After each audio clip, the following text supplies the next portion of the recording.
ओम सभी को नमस्ते। ओम का उच्चारण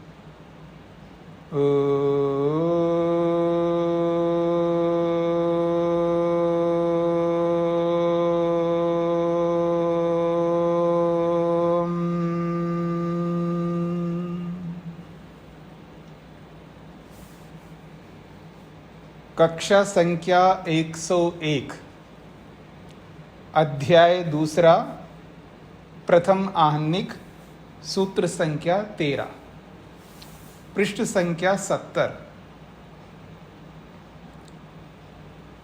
पिछले प्रसंग में किसी का कोई प्रश्न हो तो पूछ सकते हैं।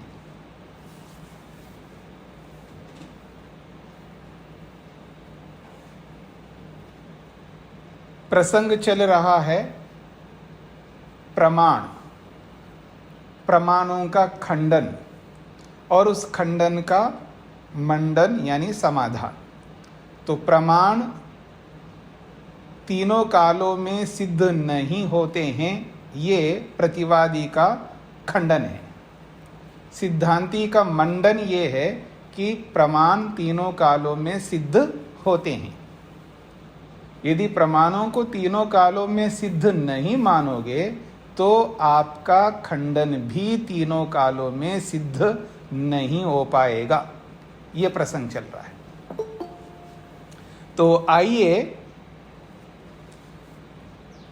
पृष्ठ संख्या 70 पे 12वें सूत्र ने ये कहा, त्रैकाल्य असिद्धे प्रतिषेधानुपत्ति। तीनों कालों में प्रमाणों को असिद्ध अगर आप मानते हैं तो प्रतिषेध अनुपत्ति, आपका खंडन भी सिद्ध नहीं हो पाएगा। कथम, क्यों सिद्ध नहीं हो पाएगा? अब 13वें सूत्र में उसका समाधान कर रहे हैं। क्यों सिद्ध नहीं हो पाएगा, कथम, क्यों आप कह रहे हो कि प्रतिषेध भी सिद्ध नहीं हो पाएगा, उसका समाधान विस्तार से दे रहे हैं। सर्व प्रमाण प्रतिषेधाच्च प्रतिषेधानुपत्ति। सर्व प्रमाण प्रतिषेधात् च प्रतिषेध अनुपत्ति। सर्व प्रमाण प्रतिषेधात्, सभी प्रमाणों का खंडन होने से, आपने सभी प्रमाणों का खंडन कर दिया है। तो जब सभी प्रमाणों का खंडन कर ही दिया है तो उस सभी प्रमाणों के खंडन से प्रतिषेध जो आपका खंडन है वो खंडन भी अनुपत्ति असिद्ध हो जाएगा। यदि आप सभी प्रमाणों का खंडन करते हो तो आपका ये जो खंडन है वो खंडन भी खंडित हो जाएगा, अर्थात खंडन भी सिद्ध नहीं हो पाएगा। ये सूत्रार्थ है। सभी प्रमाणों का खंडन होने से प्रतिषेध का भी खंडन हो जाता है, अर्थात प्रतिषेध खंडन नहीं बन पाएगा, अर्थात आप खंडन कर नहीं सकते। स्वयं खंडन ही असिद्ध हो रहा है तो आप खंडन कैसे करोगे? यानी खंडन वाक्य जो है, जो आप खंडन कर रहे हो जिस वाक्य से, आपका खंडन वाक्य ही सिद्ध नहीं हो रहा है। जब खंडन ही असिद्ध है तो आप खंडन कर ही नहीं सकते। ये 13वें सूत्र का अर्थ लिखेंगे, अर्थ अगर आप बोलेंगे तो। अभी बताया माता जी, कई बार बोल दिया मैंने। सभी प्रमाणों का प्रतिषेध करने से, सभी प्रमाणों का खंडन करने से खंडन भी असिद्ध हो जाता है। ये सूत्रार्थ है।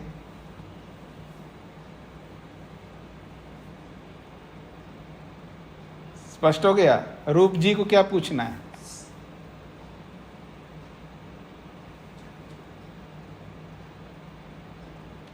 हाँ जी, रूप जी ने हाथ खड़ा किया, क्या पूछना है? क्षमा कीजिए स्वामी जी अपने आप हो गया ये। अच्छा ठीक है, हो गया। ठीक है। तो भाष्य को देखिए, त्रैकाल्य असिद्धे, ये जो प्रतिवादी का ये हेतु है, खंडनकर्ता ने हेतु दिया है। हाँ जी, अच्छा, अपनी भाषा में, इसकी पुस्तक की भाषा थोड़ी कठिन पड़ती है जी। मैं इसलिए नहीं लिखवा रहा हूँ, एक बार लिखवाऊंगा ना तो हर सूत्रार्थ आप लिखवाने के लिए कहेंगे। हर एक नहीं कहेंगे। जी जी जी। सभी प्रमाणों का निषेध होने से, सभी प्रमाणों का निषेध होने से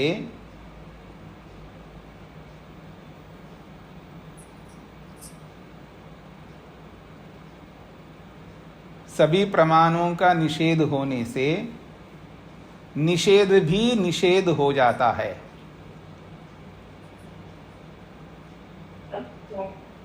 सभी प्रमाणों का निषेध होने से निषेध भी निषेध होता है, अर्थात खंडन का भी खंडन हो जाता है, प्रतिषेध वाक्य का भी खंडन होता है, अर्थात प्रतिषेध सिद्ध नहीं होता है, खंडन सिद्ध नहीं हो पाएगा, ऐसा लिख सकते हैं आप। सभी प्रमाणों का निषेध करने से खंडन भी खंडित हो जाता है।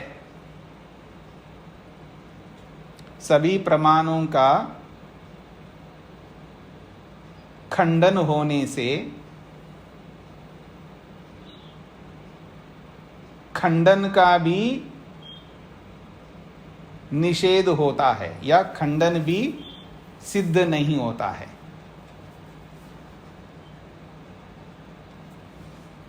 देखिए, जो अनेक शब्द इसलिए आते हैं क्योंकि जब मैं एक बार बोलता हूं ना, दोबारा वही बोलूं ये नहीं हो पाता है।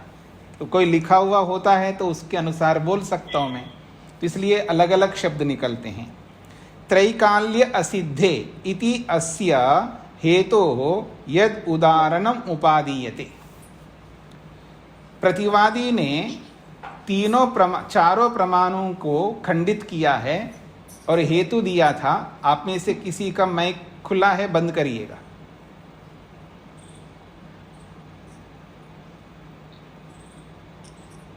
जब मैंने ये वाक्य बोला है तो आपको देखना चाहिए ना अपना अपना माइक किनका खुला है या नहीं है, देखना चाहिए, और देखते ही पता लग जाता है और उसको बंद कर लीजिएगा। माता शकुंतला जी, आपका माइक खुला है? हाँ, तो आपने जो प्रमाणों का खंडन किया है उसमें हेतु दिया है तीनों कालों में सिद्ध ना होने से। तो ये जो तीनों कालों में सिद्ध ना होने से ये क्या है जी? 5 अवयवों में कौन सा अवयव माना जाएगा? हेतु। तो ये जो इति अस्य हेतु हो, ये जो आपने हेतु दिया है, त्रैकाल्य असिद्धे, ऐसा जो आपने हेतु दिया है, ये प्रतिवादी से सिद्धांती पूछ रहा है। त्रैकाल्य असिद्धे ऐसा जो आपने हेतु दिया है, इस हेतु का उदाहरण आप दोगे। हेतु को सिद्ध करने के लिए तो उदाहरण देना पड़ेगा ना। बिना उदाहरण दिए हेतु को कैसे सिद्ध करोगे आप? क्योंकि हेतु की परिभाषा आपने पढ़ रखी है। उदाहरण साधर्म्यात् उदाहरण वैधर्म्यात् साध्य साधनम हेतु। हाँ, दिमाग में लाना पड़ेगा। देखिएगा, मैं देख करके नहीं बोल रहा हूं, वो दिमाग में बिठाना पड़ता है कि हेतु किसे कहते हैं, तो तुरंत वो बात आएगी। उदाहरण साधर्म्यात् उदाहरण वैधर्म्यात् साध्य साधनम हेतु। उदाहरण के साध्यर्म से या उदाहरण के वैधर्म से साध्य को सिद्ध करने का जो साधन होता है वो हेतु कहलाता है। ये बात समझ में आ जाएगा, तभी आगे समझ पाएंगे आप। तो आपने जो हेतु दिया है त्रैकाल्य असिद्धे, जब हेतु दोगे तो उदाहरण तो देना पड़ेगा ना आपको, या बिना उदाहरण दिए हेतु को आप स्थापित करोगे? बिना उदाहरण दिए हेतु को आप स्थापित करोगे तो क्या होगा पता है? वो हेतु ही नहीं बन पाएगा, हेतु की परिभाषा ही में नहीं आएगा वो। तो ये कहना चाहते हैं सिद्धांती, त्रैकाल्य असिद्धे इत्यस्य हेतु, ये जो हेतु आपने दिया है इस हेतु से उदाहरणम उपादीयते, इस हेतु के द्वारा या इस हेतु से उदाहरण को आप ग्रहण करोगे। उपादीयते का मतलब है उदाहरण को आप अपनाओगे। तभी हेत्वर्थस्य साधकत्वम, तभी हेत्वर्थ का साधकपन सिद्ध होगा, तभी हेतु माना जाएगा जब आप उदाहरण को अपनाओगे। और उस हेत्वर्थस्य साधकत्वम, हेत्वर्थ साधकता को दृष्टांते दर्शयितव्यमिति, फिर हेतु के हेतुपन को आप दृष्टांतों में दिखाओगे, यानी उदाहरण में दिखाओगे। दृष्टांत का मतलब उदाहरण। जो हेतु का जो हेतुपन है उसको आपको दिखाना पड़ेगा ना उदाहरण में, तो दृष्टांते दर्शयितव्यमिति, दृष्टांत में आपको दिखाना पड़ेगा अपने हेतुपन को।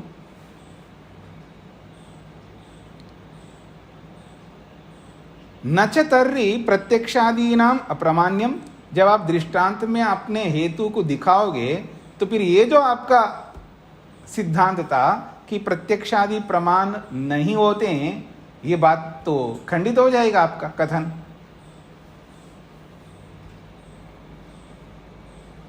हाँ जी, मेरी बात पकड़ में आ रही है?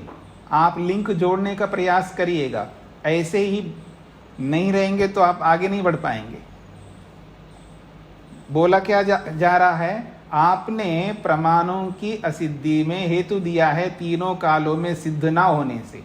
जब हेतु दोगे तो उस हेतु को उदाहरण में दिखाना होगा। उदाहरण में जब आप दिखाओगे हेतु को, तो आपका ये जो वचन है कि प्रमाण तीनों कालों में असिद्ध होते हैं, ये बात खंडित हो जाएगी अपने आप, अगर हेतु को उदाहरण में दिखाओगे तो। आप कितने लोगों को समझ में आई मेरी बात? वो हाथ खड़ा करेंगे। नहीं आई ना? हाँ, देखिएगा, 5 अवयवों को समझते हैं ना आप लोग? प्रतिज्ञा, हेतु, उदाहरण, उपनय और निगमन। और उन 5 अवयवों में क्या रहते हैं जी? पीछे बताया था ना, प्रमाण रहते हैं।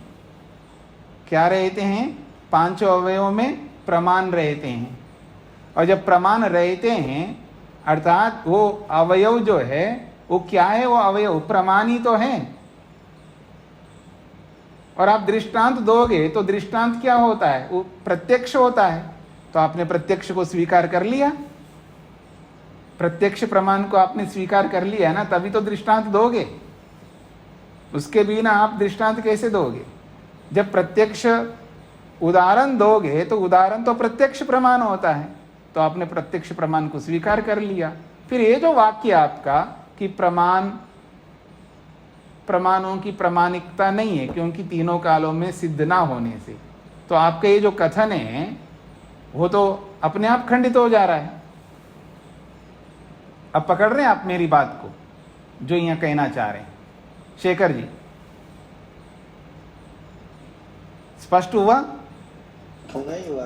नहीं हुआ। देखिए, प्रतिवादी ये कहता है चारों प्रमाण असिद्ध होते हैं, उसका वो साध्य है, यानी उसकी वो प्रतिज्ञा है। चारों प्रमाण सिद्ध नहीं हो सकते, क्यों? तीनों कालों में सिद्ध ना होने से, ऐसे हेतु दिया है। अब सिद्धांती ये उसको कहता है कि प्रमाण प्रमाणित नहीं है, आपने ये बोला है, प्रतिज्ञा की है, और हेतु दिया है तीनों कालों में सिद्ध ना होने से। अब वो तीनों कालों में सिद्ध ना होने से जो हेतु दिया है, उस हेतु के हेतुत्व को दिखाना पड़ेगा आपको उदाहरण के द्वारा। अब जब उदाहरण को दोगे आप, तो उदाहरण देते ही फंसोगे, क्योंकि उदाहरण प्रत्यक्ष होता है, ये कहना चाहते हैं। क्योंकि आपने पढ़ रखा है अवयव, 16 पदार्थों में अवयव को पढ़ा है ना आपने। अवयव एक पदार्थ है ना, प्रमाण, प्रमेय, संशय, प्रयोजन, दृष्टांत, सिद्धांत, अवयव, तर्क। तो अवयव जो है पंचावयव है, और 5 अवयव में प्रमाण रहते हैं, ये आपने पढ़ लिया पीछे प्रतिज्ञा जो है शब्द प्रमाण है, प्रतिज्ञा में हेतु में जो है अनुमान है, उदाहरण में प्रत्यक्ष है, और उपनय में जो उपनय करते हैं उसमें उपमान प्रमाण है। ये सब पढ़ा है ना आपने। तो आप जब दृष्टांत को आप दोगे, दृष्टांत देते ही आपका आपकी ये जो प्रतिज्ञा वो खंडित हो जाएगी, ये कहना चाह रहे। अब पकड़ रहे हैं सब लोग? जिनको समझ में नहीं आए वो पूछ सकते हैं। हाँ, अनीता जी को क्या पूछना है? स्वामी जी, मैंने जो समझा है वो मैं एक बार पढ़ के बता देती हूँ, फिर आपको सही है कि नहीं पता। जैसे त्रिकाल की सिद्धि के लिए जो हेतु दिया है, तो हेतु को हमें उदाहरण में दिखाना है। नहीं, आपका वाक्य गलत हो रहा है प्रारंभ में। प्रतिज्ञा, उसकी प्रतिज्ञा है प्रमाण अप्रमाणिक है, आपके चारों प्रमाण असिद्ध होते हैं, ये उसकी प्रतिज्ञा है। हेतु है तीनों कालों में सिद्ध ना होने से। अब बोलिए, अब क्या कहना चाहते हो वो बताइए। हाँ, त्रिकाल, मुझे वो सेंटेंस गलत है तो उसको कैसे ठीक करूं वो समझ नहीं आया है। हमारी प्रतिज्ञा होगी तीनों कालों में। अब इधर उधर जा रहे हो, आप मेरी बात को नहीं सुन रहे हैं। आप जो लिखा है आप अपने मन को उस लिखे हुए पर ले जा रहे हो, और जो मैं बोल रहा हूं उसको आप सुन नहीं रहे, तो कैसे समझ में आएगा आपको? लिखावट को छोड़ दो, अब जो मैं बोल रहा हूं उसको सुन लीजिएगा। प्रतिवादी की प्रतिज्ञा है, आप पीछे की आवृत्ति नहीं करते हैं, इसका मतलब ये है। पीछे की बातों को दिमाग में नहीं लाते हैं, इसका ये मतलब है। आप जब मैं पढ़ाने के बैठता हूं तो आप पुस्तक खोलते हैं लगता है, और जब मैं बंद करता हूं तो फिर उसके बाद बंद हो जाता है, ऐसा लगता है। ऐसा मत करिएगा, तो आपको समझ में नहीं आएगा। पीछे को भी तो आपको देखना होगा ना। प्रतिवादी चारों प्रमाणों का खंडन कर चुका है, वो पढ़ चुके हैं आप लोग। अब वो उसने क्या खंडन किया, अगर आपको नहीं समझ में आ रहा है तो इसमें मेरा कोई दोष नहीं है, आपका दोष माना जाएगा। अपने दोष को हटाने के लिए आपको मेहनत करना है। मेरी बातों को समझने का प्रयत्न करना। अपने दोष को हटाने के लिए आपको मेहनत करना है। और आप लोग क्या करते हैं, स्वयं मेहनत बिल्कुल नहीं करते हैं, हर बात मेरे से ही मेहनत करवाते हैं, वो उचित नहीं है। आपको मेहनत करना चाहिए ना। प्रतिवादी ने चारों प्रमाणों को खंडित कर दिया है, उसकी प्रतिज्ञा है आपके चारों प्रमाण सिद्ध नहीं होते, ये उसकी प्रतिज्ञा है। हेतु उसने दिया है तीनों कालों में सिद्ध ना होने से। अब आप बोलिए, आप क्या कहना चाहते हैं? आपने क्या लिख रखा है उसको छोड़ दो। अब मैंने जो बात कही है इस पर आपको क्या कहना वो बताइए। आप गलत लिख रखा है और उसी को दिमाग में रखोगे तो मैं जो बोल रहा हूं वो समझ में नहीं आएगा, और यहां जो लिखा हुआ वो समझ में नहीं आएगा। अब पकड़ में आ रहा है जो मैं कहना चाह रहा हूं?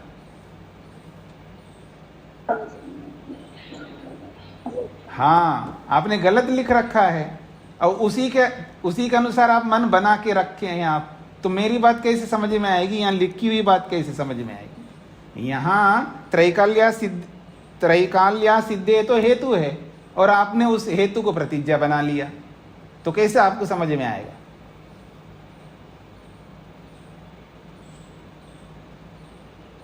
अब बोलिएगा, मैं जो कहना चाह रहा हूं पकड़ में आया? अब आपने क्या गलती किया है? हेतु को आपने प्रतिज्ञा के रूप में लिखा है। जी सर, यही गलती है। हाँ, ठीक है जी। तो इसने जो हेतु दिया है तीनों कालों में सिद्ध ना होने से, प्रतिवादी का ये हेतु है। अगर उस हेतु को आप उदाहरण के साथ जोड़ोगे तभी हेतु माना जाएगा। आपने हेतु को भी पढ़ लिया, सभी ने पढ़ लिया है। अब आपको समझना होगा हेतु किसको कहते हैं। अब ये भी मैं बताने लगूं हर बार तो फिर आप क्या मेहनत करेंगे? आपको भी तो मेहनत करना है ना। तो हेतु किसे कहते हैं ये आपके दिमाग में आना चाहिए। कैसे आएगा आपके दिमाग में? पीछे से दोहरा करके आएंगे तब आएगा।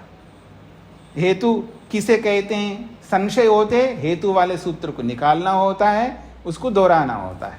और जिस जिसके बारे में आपके मन में आएगा, इसका क्या मतलब होता है, जो पीछे पढ़ रखा है उसको खोलना होगा, उसको देखना होगा, उसकी आवृत्ति करनी होगी, तब आपको समझ में आएगा। नहीं तो क्या होगा, हर बात आप मेरे से पूछेंगे और हर बात मैं बताता रहूँगा, तो फिर आप मेहनत ही नहीं करोगे। इसलिए पीछे की मेहनत करके आओ और आगे जो पढ़ाया जाएगा उसको भी एक बार पढ़ करके आओ। जो आगे पाठ होगा उसको भी पढ़ लेना चाहिए आपको, और पीछे को तो दोहराते रहना होगा। और जो पढ़ चुके हैं उसमें जो पढ़ी हुई बातें जो आगे आएंगी जिन सूत्रों में, जैसे आज हम 13वां सूत्र पढ़ रहे हैं, 14वां भी पढ़ेंगे, तो इसको एक बार देखोगे, इसमें जो बातें लिखी हुई हैं, आप संस्कृत में पढ़ करके देखो या हिंदी में पढ़ करके देखो, आपकी मर्जी, जो आपको समझ में आता है। तो उसमें जो जैसे त्रैकाल्या सिद्धे, ये क्या है, हेतु बताया जा रहा है। अब हेतु कैसे हैं और हेतु किसको कहते हैं, और यहाँ बोला है हेतु को उदाहरण के साथ जोड़ करके आपको उसके हेतुपन को सिद्ध करना है। तो हेतुपन क्या होता है ये तो आपको पीछे बता चुके हैं, उसके अनुसार देखना पड़ेगा ना। तो पीछे की बातों को दोहराओगे तो ही आगे की बातें समझ में आएंगी आपको। और एक बात समझने का प्रयत्न करिएगा, आप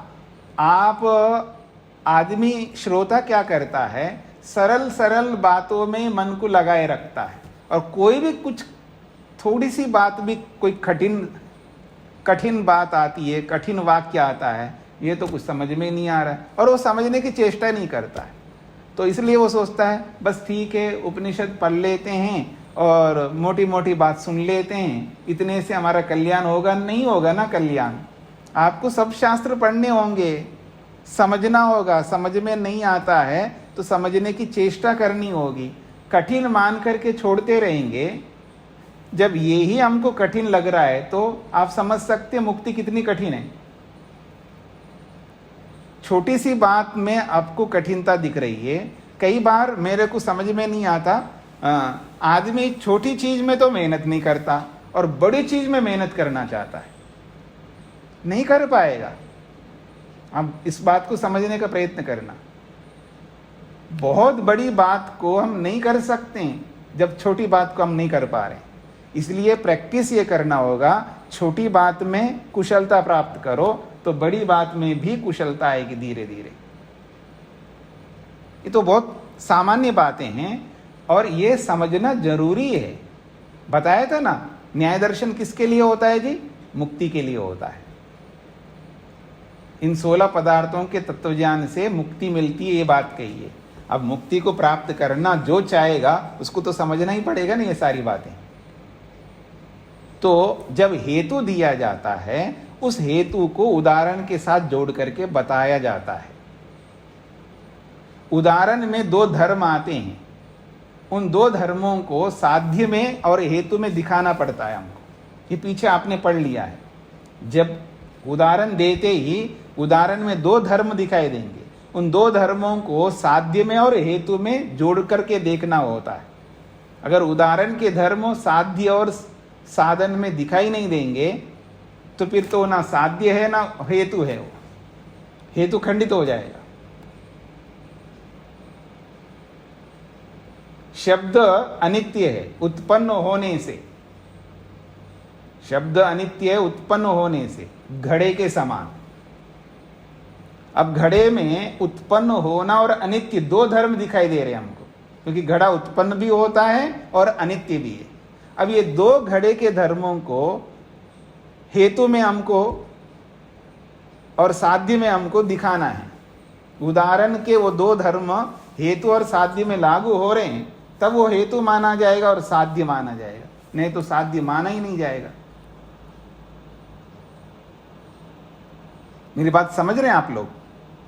तो ऐसे ही यहां पर आपने जो हेतु दिया है, आपने का मतलब है प्रतिवादी ने प्रमाणों की असिद्धि में त्रैकाल्य असिद्धे हेतु दिया है। अब उस हेतु को उदाहरण के साथ जोड़ना पड़ेगा उसको, और उदाहरण के साथ जोड़ते ही उदाहरण को मानेगा, फिर उदाहरण को मान करके तो जोड़ेगा ना। और बिना उदाहरण दिए हेतु को कैसे जोड़ोगे आप, कैसे सिद्ध करोगे हेतु? आपका हेतु सही है, या गलत है ये कौन बताएगा? उदाहरण बताएगा। और आपने उदाहरण को माना नहीं है तो फिर आपका हेतु भी गलत हो जाएगा, और हेतु को वो गलत नहीं मनवाना चाहेगा, तो हेतु को फिर उदाहरण में दिखाना पड़ेगा, और उदाहरण देते ही उसकी जो प्रतिज्ञा वो खंडित हो जाएगी। क्योंकि उदाहरण क्या होता है जी? उदाहरण प्रत्यक्ष होता है, अर्थात उदाहरण प्रत्यक्ष प्रमाण होता है। और जब उदाहरण प्रत्यक्ष प्रमाण है तो उदाहरण को आपने मान लिया तो आपने क्या माना? प्रत्यक्ष को स्वीकार किया, ये माना जाएगा। जब प्रत्यक्ष को आपने स्वीकार किया है तो फिर प्रमाण असिद्ध कैसे कह रहे हो आप? क्योंकि प्रमाण प्रत्यक्ष भी एक प्रमाण होता है। एक और प्रतिज्ञा में प्रमाण को अस्वीकार कर रहे हो और अपनी ही हेतु के द्वारा उदाहरण दे करके आप प्रमाण को स्वीकार कर रहे हो। अपनी बात की पुष्टि के लिए तो प्रमाण मान रहे हो और दूसरे के लिए खंडन कर रहे हो कि प्रमाण होते नहीं है। ये कैसी बात है? अब पकड़ में आ रहा है आप लोगों को? यही बातें कही गई यहां पर, और ये सब बातें मैंने पीछे की दोहराई है। ये सारी बातें पीछे की है। यहां तो इतनी बात है कि तीनों कालों में असिद्ध होने से जो हेतु है, इस हेतु को उदाहरण के साथ जोड़ना होता है। उदाहरणम उपादीयते, हेतु को उदाहरण के साथ जोड़ा जाता है, तभी हेत्वर्थस्य साधकत्वम, तभी हेत्वर्थ का साधकपन सिद्ध होता है। और उस हेत्वर्थ को दृष्टांते दर्शयितव्यमिति, उस हेतु को दृष्टांत में आपको दिखाना होता है। इतने से ही श्रोता को समझ लेना चाहिए, क्योंकि सब बातें पीछे पढ़ चुके हैं आप। न च तर्हि प्रत्यक्षादीनाम अप्रामाण्यम, जब आप दृष्टांत में हेतु को दिखाओगे तब ये जो आपने बोला है प्रत्यक्षादि चारों प्रमाण प्रमाणित नहीं है, ये बात आपका खंडित हो जाएगी। क्योंकि आपकी जो प्रतिज्ञा है ये प्रतिज्ञा खंडित हो जाएगी। दृष्टांत को स्वीकार करते ही प्रतिज्ञा खंडित हो जाएगी आप, क्योंकि दृष्टांत प्रमाण है, प्रत्यक्ष प्रमाण है, तो आपने प्रमाण को मान लिया। दृष्टांत देते ही आपकी प्रतिज्ञा खंडित हो जाएगी, यही कहना है यहाँ पर। अतः प्रत्यक्षादि नाम अप्रमाण्यम, यदि आप ये कहे तो नहीं प्रत्यक्षादि कोई प्रमाण प्रमाणिक नहीं है, तो उपादीयमानम अपि उदाहरणम नार्थम साधयिष्यति। वो कहते हैं यदि प्रत्यक्षादि प्रमाणों को नहीं मानते हो तो आपने जो दृष्टांत ग्रहण किया है, उपादीयमानम अपि उदाहरणम, ग्रहण करता हुआ ये जो उदाहरण है, आपने पक्ष को सिद्ध करने के लिए जो आपने उदाहरण को ग्रहण किया है, वो उदाहरण आपके पक्ष को सिद्ध नहीं कर पाएगा। जो उदाहरण को आपने स्वीकार किया है वो उदाहरण आपके अर्थ को यानी आपके सिद्धांत को सिद्ध नहीं कर पाएगा, क्योंकि उदाहरण आप स्वीकार कर रहे हो। तो उदाहरण को स्वीकार करने का क्या मतलब होता है? प्रमाणों को स्वीकार करना अर्थ होता है। अगर आप उदाहरण को स्वीकार कर रहे हो और प्रत्यक्षादि प्रमाणों को नहीं मान रहे हो तो फिर आपका उदाहरण जो है वो आपके पक्ष को सिद्ध नहीं करेगा।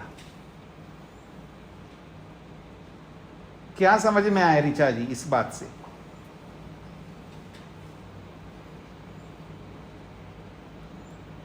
इसलिए अगर उसने प्रत्यक्ष प्रमाण को सिद्ध का पक्ष ही खंडित हो जाएगा, वो अपने उदाहरण द्वारा अपने पक्ष को सिद्ध नहीं कर पाएगा। हाँ, मैंने यही पूछा, उदाहरण के द्वारा अपने पक्ष को क्यों सिद्ध नहीं कर पाएगा? क्योंकि वो प्रत्यक्ष प्रमाण को नहीं मान रहा है जी। क्योंकि उदाहरण जो है प्रत्यक्ष प्रमाण है और उसको प्रत्यक्ष प्रमाण माना नहीं है उदाहरण को। जब प्रत्यक्ष प्रमाण नहीं माना उदाहरण को तो फिर वो उदाहरण साध्य को कैसे सिद्ध करेगा? जी। ये इसका अभिप्राय है। तो कहते हैं सो अयम सर्व प्रमाणै व्याहतो हेतु अहेतु। सो अयम, इस प्रकार से तुम्हारा ये जो हेतु है वो सर्व प्रमाणै व्याहता, सभी प्रमाणों से विरुद्ध पाता है। व्याहता का मतलब है विरोध को प्राप्त होता है। सभी प्रमाणों से विरोध को प्राप्त होता है। हेतु नहीं रहेगा, इसलिए वो अहेतु बन जाएगा।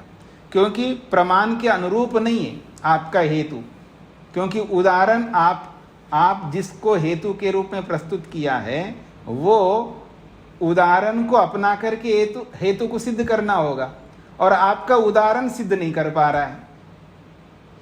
आपका उदाहरण जो है अपने पक्ष को सिद्ध नहीं कर पा रहा है, इसलिए सर्व प्रमाणी सभी प्रमाणों से व्याहता वो खंडित हो रहा है आपका हेतु।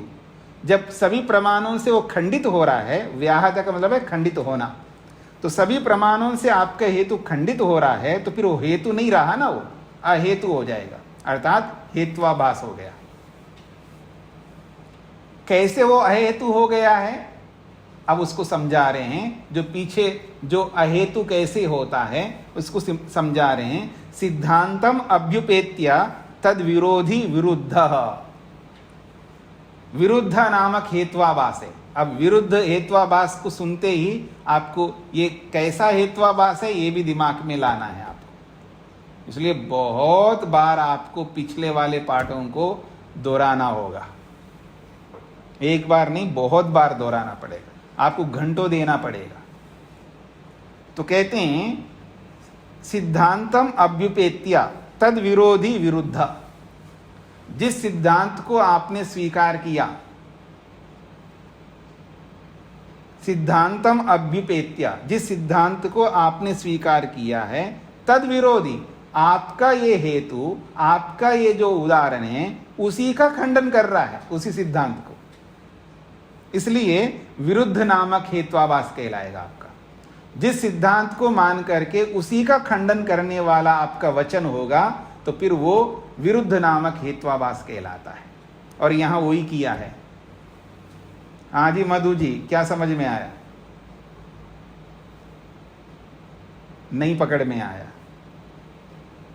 अभी इतने बार मैंने समझा है ना, वो यही समझाया है कि उसकी प्रतिज्ञा क्या है ये दिमाग में लाइए।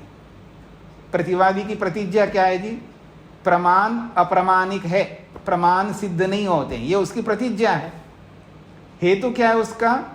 तीनों कालों में सिद्ध ना होने से। ठीक है, अब तीनों कालों में सिद्ध ना होने से जो उसका हेतु है, अब उस हेतु को सिद्ध करने के लिए उसको उदाहरण देना होगा। उदाहरण देते ही उसकी जो प्रतिज्ञा है वो खंडित हो जाएगी, क्योंकि उदाहरण को मानना प्रमाण को मानना होगा। उदाहरण को मानते ही प्रमाण को मान लिया माना जाएगा, क्योंकि उदाहरण प्रत्यक्ष होता है तो प्रत्यक्ष प्रमाण माना जाएगा ना। उदाहरण तो प्रत्यक्ष प्रमाण होता है, तो उदाहरण आप दे रहे हो, इसका मतलब आप किस लिए दे रहे हो? उसको प्रत्यक्ष मान करके दे रहे हो। तो फिर आपकी जो प्रतिज्ञा है कि प्रमाण प्रामाणिक नहीं होते हैं तो खंडित हो गए ना, ये कहना चाह रहे। तो और ऐसा अपनी बात को खंडित कर रहा है अपने ही वचनों से, अपनी प्रतिज्ञा को अपने ही वचनों से खंडित कर रहा है। इसको कहते हैं सिद्धांतम अभ्युपेत्य तद विरोधी विरुद्ध। जिस सिद्धांत को आपने स्वीकार किया, क्या सिद्धांत स्वीकार किया है? प्रमाण अप्रमाणिक है ऐसा सिद्धांत उसने स्वीकार किया, उसकी वो प्रतिज्ञा है, और फिर हेतु और उदाहरण दे करके उसी सिद्धांत का खंडन कर रहे हो आप। इसलिए आपका ये जो हेतु है ये विरुद्ध नामक हेत्वाभास है। हाँ, अब पकड़ में आया जी आपको? बिंदु जी समझ में आया? आपका माइक बंद है ना, आप उत्तर बिंदिनी जी, बिंदु नहीं बिंदिनी जी, समझ में आया? समझ में आया जी। हाँ समझिए कॉन्ट्रडिक्ट कर रहा है जी। आप किनको समझ में नहीं आया वो पूछेंगे। आगे बढ़ते हैं हम लोग, क्योंकि समझना जरूरी है, नहीं तो आगे आगे समझ में नहीं आएगा। और आपको मैं टोक रहा हूं इसका ये मतलब नहीं आप पूछना बंद कर दें। अब हम पूछते हैं तो जी हमको टोक रहे हैं, ऐसा मान करके आप नहीं पूछेंगे तो हानि आपकी होगी। मेरा काम ही टोकना है और क्या काम है, तो भी आपको पूछना पड़ेगा ना। बच्चा माँ के पास जाता है, माँ मना करती, इसका मतलब वो दोबारा नहीं पूछेगा, पता नहीं कितने बार पूछेगा जब तक नहीं मिलता है। जब तक नहीं मिलता तब तक पूछता रहेगा।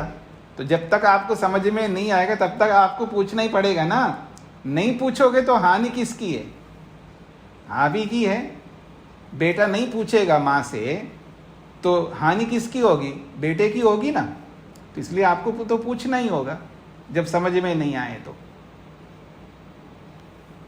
जी, तो जिस सिद्धांत को व्यक्ति स्वीकार करता है और स्वीकार करके उसी का खंडन करने लग रहा है, अर्थात वो जानबूझ के नहीं कर रहा है, पर वो ऐसा बोल करके अपने ही सिद्धांत को वो खंडित कर रहा है, उसी को कहते हैं विरुद्ध नामक हेत्वाभास। अर्थात जिस सिद्धांत को स्वीकार करके उसी का वो खंडन कर रहा है। वो चाह करके थोड़ा खंडन कर रहा है, वो हो रहा है। हाँ, ये समझ लीजिएगा। वो अपने ही सिद्धांत को वो कैसे खंडित करेगा, पर वो बोल ऐसा रहा है, उस बोली से अपने ही सिद्धांत को खंडित कर रहा है। तो वो अपने सिद्धांत को खंडित कर रहा है, ये बात हम बताएंगे ना, दूसरे लोग बताएंगे ना। वो स्वयं थोड़ा कहेगा कि मैं जो बोल रहा हूं, जिस सिद्धांत को मैंने स्थापित किया, मैं उसका खंडन कर रहा हूं। इतना दूध के धुले हुए लोग नहीं होते हैं। हाँ, गलती करके बताए क्या मैं गलत कर रहा हूं, ऐसा बोलने लगे पत्नी पति के सामने तो बड़ा मुश्किल हो जाएगा। पति ऐसे बोलने लगे पत्नी के सामने, बड़ा मुश्किल हो जाएगा। ऐसे कौन बोलेगा? ये तो सामने वाले को बोलना पड़ता है कि आप गलती कर रहे हो। ठीक है जी। वाक्यार्थो ही अस्य सिद्धांतः। अब उसी बात को स्पष्ट कर रहे हैं, वाक्यार्थो ही अस्य सिद्धांतः।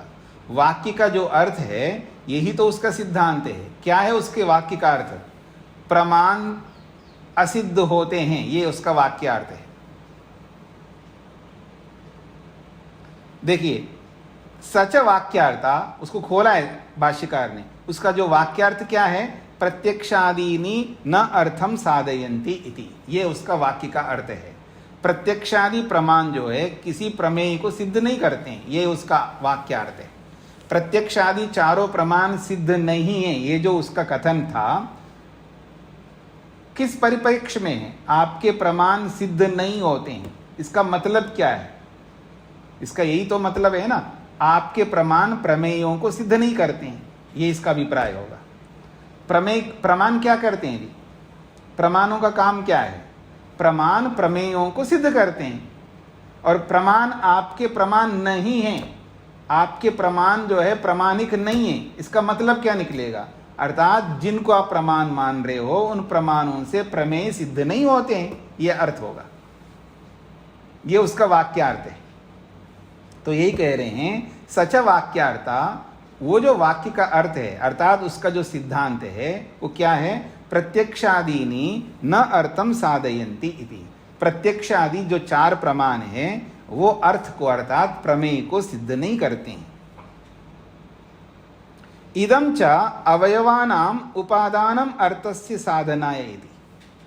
इदं च, और ये जो अवयवानाम उपादानम, ये जो पांचों अवयवों को हमने जो ग्रहण किया है, पांच अवयव जो अपनाते हैं हम लोग, किस लिए अपनाते हैं? पंचावयवों को क्यों अपनाते हैं? अर्थस्य साधनाय, किसी प्रमेय को सिद्ध करने के लिए तो पांचों अवयवों को अपनाते हैं हम लोग। पांचों अवयवों को जब हम अपनाते हैं, किस लिए अपनाते हैं? पंचावयव क्यों प्रस्तुत करते हैं? किसी प्रमेय को सिद्ध करने के लिए ही तो अपनाते हैं, किसी बात को सिद्ध करने के लिए अपनाते हैं। अगर आप पांचों अवयवों को अपनाते नहीं हैं, अतः न उपादीयते। यदि आप अवयवों को ग्रहण नहीं करते हो, अर्थात प्रतिज्ञा नहीं करते हो, हेतु नहीं देते हो, उदाहरण नहीं देते हो, अतः न उपादीयते। यदि अवयवों को आप नहीं अपनाते हैं तो अप्रदर्शित एत्वर्थस्य दृष्टान्ते न साधकत्वम इति। यदि आप उदाहरण को ग्रहण ही नहीं करोगे, क्योंकि उदाहरण देते ही वो फंसेगा। अब वो उदाहरण नहीं देना चाहेगा, तो उदाहरण जब नहीं देगा तो जब तक उदाहरण नहीं दोगे तो जो हेतु का जो स्वरूप है उस दृष्टांत में कैसे सिद्ध करेगा? हेतु का जो हेतुपन है वो दृष्टांत में ही तो दिखाना पड़ता है। हेतु में जो धर्म है उस धर्म को दृष्टांत में दिखाना पड़ता है, तभी वो हेतु बनेगा। और आप उदाहरण को अपना नहीं रहे हो, तो आपका हेतु उदाहरण को अपनाए बिना आपके पक्ष को कैसे सिद्ध करेगा? इसलिए कहते हैं अप्रदर्शित हेत्वर्थस्य दृष्टांते, दृष्टांत में हेतुवर्थ को न दिखाया जाने पर न साधकत्वम, फिर आपका हेतु साधक नहीं होगा, अर्थात हेतु नहीं बन पाएगा। और निषेधः दृष्टांते निषेध न साधकत्वमिति, आपका निषेध वाक्य है वो साधक के रूप में नहीं बन पाएगा। न उपपद्यते, निषेधो न उपपद्यते, ऐसा भी जोड़ेंगे आप तो आपका ये जो खंडन है वो सिद्ध नहीं हो पाएगा। जब अप्रदर्शित हेत्वर्थस्य दृष्टांते, हेत्वर्थ को आपने दृष्टांत में प्रदर्शित नहीं किया है तो न साधकत्वम, फिर वो साधक नहीं बनेगा, अर्थात अपने पक्ष को सिद्ध करने वाला नहीं बनेगा हेतु। तो जब वो असाधक हो जाएगा तो निषेधो न उपपद्यते, फिर आपका खंडन सिद्ध नहीं हो पाएगा। क्यों नहीं सिद्ध हो पाएगा? हेतुत्व असिद्धे इति, हेतु की सिद्धि ना होने से। आपका हेतु हेतुत्व को पाएगा तभी तो आपके पक्ष को सिद्ध करेगा। जब हेतु नहीं माना जाएगा, आप जिसको हेतु के रूप में प्रस्तुत किया है, पहले आप उस हेतु को हेतु के रूप में तो सिद्ध करो, ये हेतु ही है। और वो हेतु ही ऐसे कैसे सिद्ध करोगे? उदाहरण दे करके सिद्ध करोगे आप। और उदाहरण देते ही आपका जो पक्ष है वो खंडित हो रहा है। मेरी बात पकड़ने का प्रयत्न करिएगा। उसने उदाहरण दिया नहीं है, उदाहरण देते ही वो अपने पक्ष को खंडित करेगा, इसलिए उदाहरण दिया नहीं है उसने। बड़ा चालाक है, उदाहरण दिया ही ना, कहीं पर उसने उदाहरण नहीं दिया। प्रतिज्ञा की है, हेतु दिया है, उदाहरण नहीं दिया। उदाहरण देते ही वो हमारी चुंगल में फंसेगा, इसलिए उदाहरण नहीं दिया। तो बिना उदाहरण दिए तो हेतु को हेतु के रूप में कैसे माना जाएगा? हेतु तभी हेतु बन जाएगा जब वो उदाहरण में उस हेतु को दिखाओगे आप। तो यही कहना चाह रहे हैं, अथ न उपादीयते, यदि आप दृष्टांत को ग्रहण नहीं करोगे, यानी उदाहरण को नहीं लाओगे, तो अप्रदर्शित हेत्वर्थस्य दृष्टांते, हेत्वर्थ को दृष्टांत में अप्रदर्शिता नहीं दिखाओगे तो न साधकत्वम, फिर वो आपका हेतु साधक नहीं बनेगा, यानी हेतु नहीं बन पाएगा। जब हेतु नहीं बन पाएगा आपका हेतु, तो निषेधो न उपपद्यते, फिर आपका जो खंडन है वो सिद्ध नहीं हो पाएगा। क्यों नहीं सिद्ध हो पाएगा? हेतुत्व असिद्धे, क्योंकि आपका हेतुत्व की सिद्धि ना होने से हेतु ही नहीं बन पाया आपका। उपपद्यते का क्या अर्थ है? उपपद्यते सिद्ध होता है, सिद्ध होता है। उपपद्यते का अर्थ है सिद्ध होता है, और न उपपद्यते का मतलब है सिद्ध नहीं होता है। आपका खंडन सिद्ध नहीं होता है।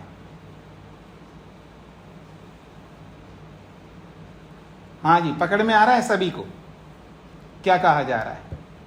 स्वामी जी, कंक्लूजन ये हुआ कि हमें हेतु को उदाहरण में दिखाना है। हाँ, अगर उदाहरण में नहीं दिखा रहे तो हेतु सिद्ध नहीं हो रहा। हाँ, जब हेतु सिद्ध नहीं होगा तो आपका खंडन भी सिद्ध नहीं हो पाएगा। जी, ठीक है, ये कहना चाह रहे हैं। पर इसके साथ में आप लोगों को ये भी समझना है कि किस तरह प्रतिषेध की सिद्धि नहीं होती है, ये आपको समझाना पड़ेगा।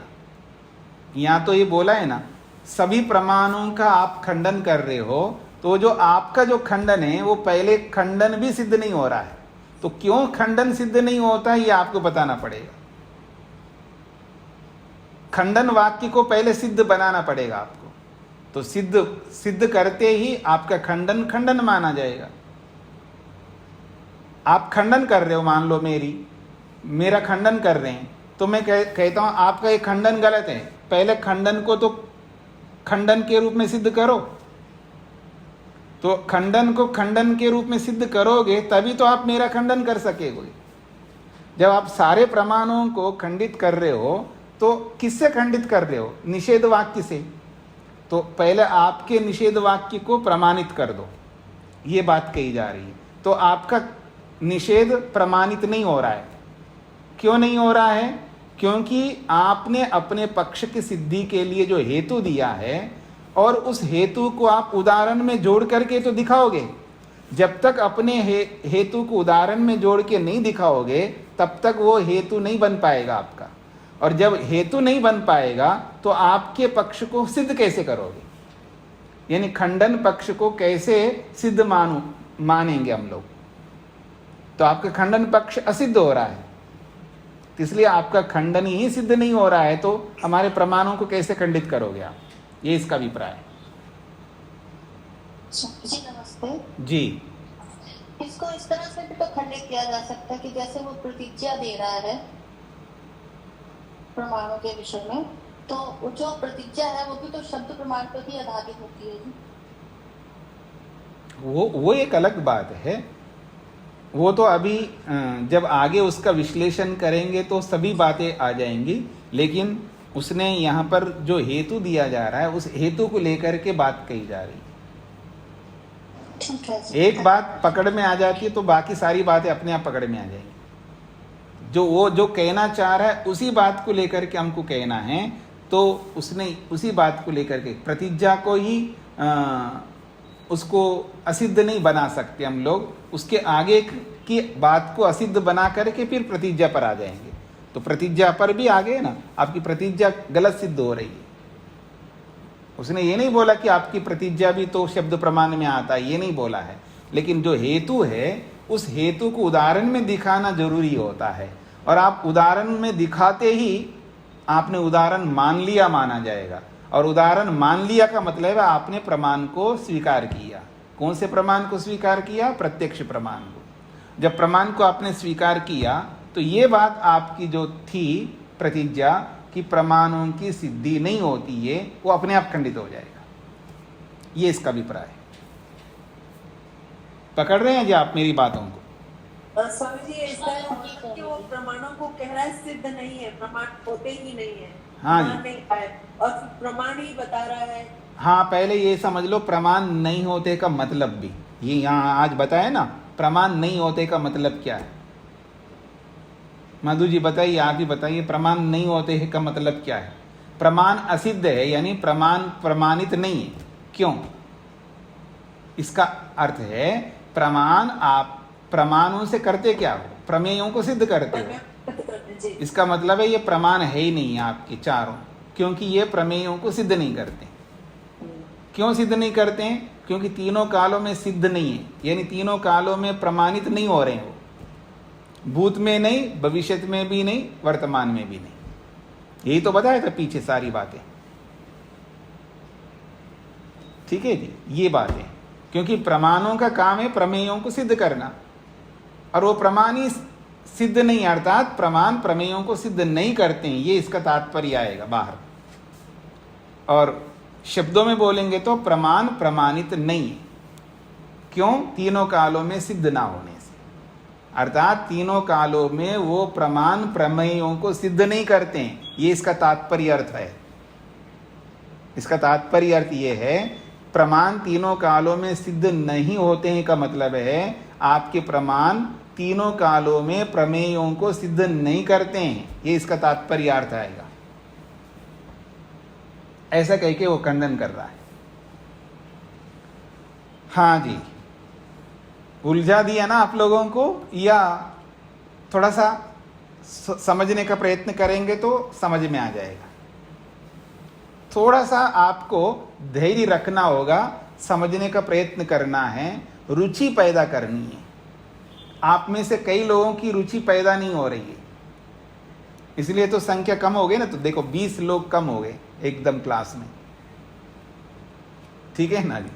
तो रुचि पैदा करिए, श्रद्धा पैदा करिए, समझने की चेष्टा करिए। कोई कोई बात ऐसी आती है जीवन में, उसको हम समझने का प्रयत्न करते हैं। क्यों करते हैं? क्योंकि वो जरूरी मान के करते हैं।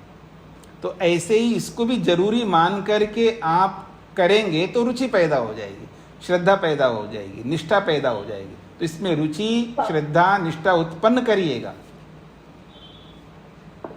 हाँ जी, एक बात पूछनी थी जी, पूछे? बोलिए।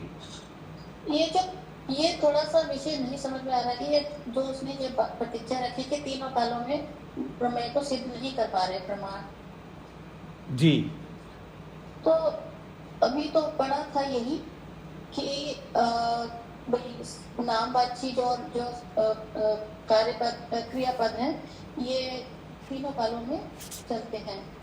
तो ये मेरे को थोड़ा सा कंफ्यूज हो रहा है इसमें से। कंफ्यूज नहीं, आपने पकड़ा नहीं है ना। तो आप समाधान को प्रश्नकर्ता के रूप में देखोगे तो कैसे समझ में आएगा? ये तो समाधान था। ये समाधान है, मुझे पता है कि ये होता है, लेकिन मतलब ये उसका मेरे को ये है कि ये क्वेश्चन उसका गलत है, तो उसने प्रतिज्ञा रखी हेतु दिया कि तीनों कानून में सिद्ध न होने से। तो असत्य बोलने वाला तो असत्य तो गलत ही होता है, उसी को तो आपको सिद्ध करना ही, आपका कथन असत्य है। जी स्वामी जी, ठीक है। नहीं सिद्ध करोगे तो वही सत्य हो जाएगा।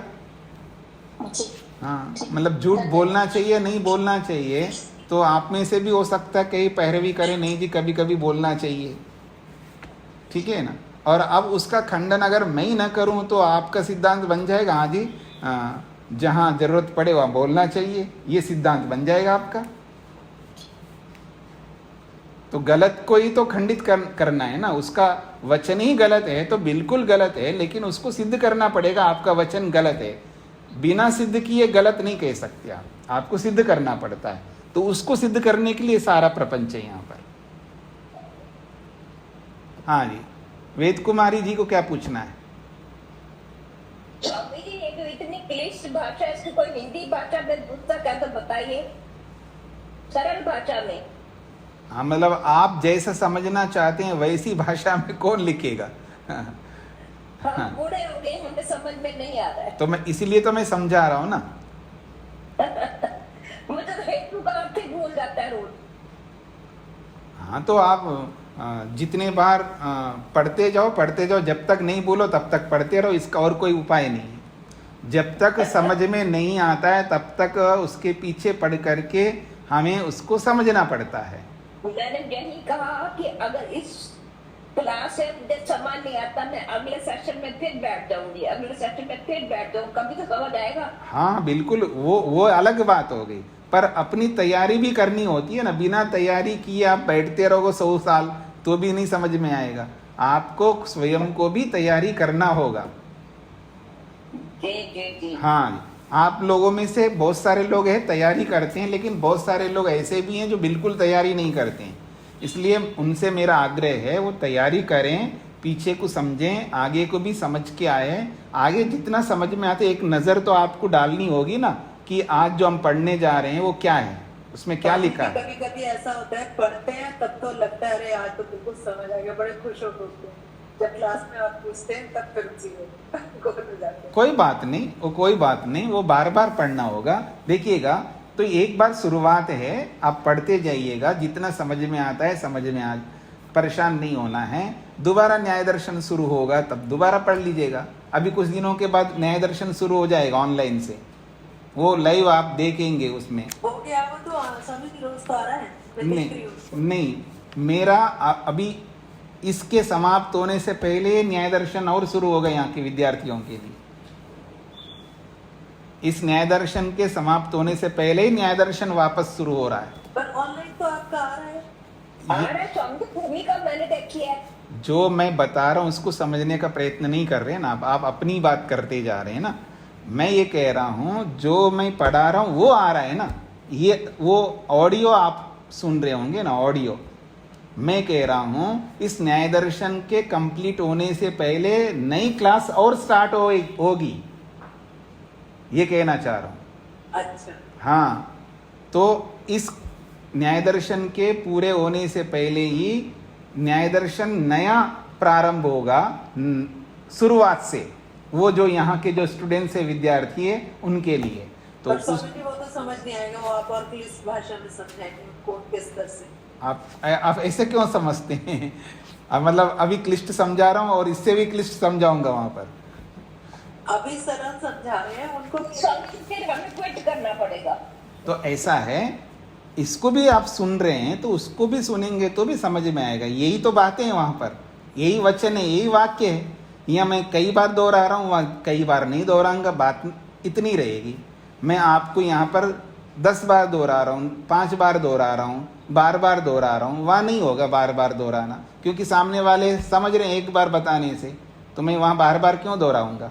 तो वो एक बार बताने को जो आप सुनोगे तो आपकी सुनी हुई बात होगी, ये कहना चाह रहा हूँ। ये कब शुरू होगा? टाइम क्या होगा? माता जी चिंता मत करिए, अभी बहुत समय है उसको जब शुरू होने में। जब हो जाएगा तो अपने आप पता लग जाएगा। अभी से उसी की चिंता क्यों कर रहे हो? अभी इसकी चिंता करो, जो पढ़ रहे हो उसको समझने का प्रयत्न करो। जी बारी इनका बिल्कुल सरल भाषा में बताओ, प्रमेय का अर्थ सरल भाषा में क्या होता है। जैसे हम आपस में बात करते हैं, हेतु का सरल भाषा में क्या होता है, वो तो कुछ समझ नहीं आता। हाँ ठीक बात है, अभी तक मैंने नहीं बताया ना सरल भाषा में। जी जी हाँ, रूप जी को क्या पूछना है? ओम स्वामी जी। स्वामी जी मैं पूछ रहा था, वो जो लिंक नहीं आया अभी तक, वो जो क्लास वाला छंद वाला क्लास था। हाँ जी, मैं दिया ही नहीं तो कैसे आएगा जी, मैं दूंगा उसकी। आप अभी जब शुरू होगा तो कब आ जाएगा उसकी चिंता मत करिएगा। जी तो माता वेद कुमारी जी ने पूछा है प्रमेय को सरल भाषा में समझाना। तो अभी तक आपने प्रमेय के बारे में क्या समझा वो बताओ। मुझे समझ आया तो बताओ ना। मतलब समझ में आए तो बताएंगी, ऐसा? मतलब अभी तक समझ में नहीं आया प्रमेय किसको कहते हैं? हाँ जी माता जी बोलो। जब आप समझाते हैं तो मुझे लगता है आ गया समझ, और नहीं तो फिर मुझे लगता है कुछ नहीं आया, मेरे को तो ये आता ही नहीं है। हाँ, तो उसका समाधान ये है कि उसको आप बार बार सुनो और सुनते ही जाओ। कब तक सुनो? ऐसा आपके मन में आए, जब तक आपकी बुद्धि में ना बैठे तब तक सुनते जाइए। ठीक है जी। तो ये सूत्र पूरा हो गए, 13वां सूत्र। इसके बारे में हाँ, मोहनलाल जी को क्या पूछना है? स्वामी जी नमस्ते। जैसे आपने बताया प्रमेय का अर्थ पदार्थ। माता जी जो पीछे बता रखा है उसको आप सुनते रहिएगा, अपने आप आएगा। स्वामी जी कल की कक्षा में ये मालूम पड़ा कि हमारे जो पिताजी थे, हमारे जो बुजुर्ग थे, वो बिना पढ़े थे, और वो संस्कृत में ये जो लावा शब्द है, लावा शब्द संस्कृत का है, और आज भी देहाती भाषा में है लावा शब्द ही बोलते हैं। जी जी तो बिल्कुल। मैं ये समझता हूँ कि हमारे बुजुर्ग संस्कृत के कुछ शब्द बोलते थे बिना पढ़े। हाँ जी, क्योंकि हिंदी जो है संस्कृत से तो ही निकली है ना, इसलिए हिंदी में भी बहुत सारे संस्कृत के शब्द हैं। जी हर भाषा में है। बोलते हैं।